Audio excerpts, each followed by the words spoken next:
भाई गाना का टाइटल है चढ़ जइहे छत पर।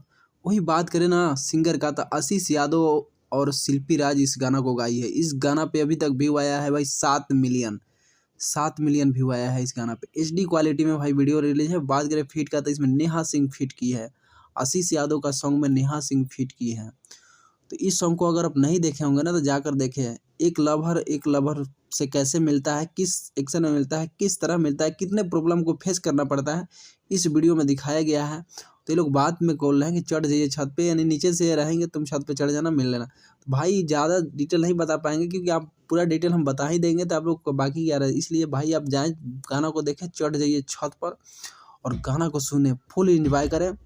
वही आशीष यादव का बात करें तो भाई आशीष यादव का डेली 4-5 गाना आता जाता रहता है। और वही आशीष यादव का कोई भी गाना देख लीजिए 5 मिलियन प्लस ही व्यू है। कम से कम 5 मिलियन व्यू प्लस ही हैं। 30-35 10 तो नॉर्मल बात है। तो आशीष यादव आने वाले फ्यूचर का सबसे बड़े स्टार बनेंगे। Thank you so much video watch करने के लिए। Love you all Ashish fan. Thank you.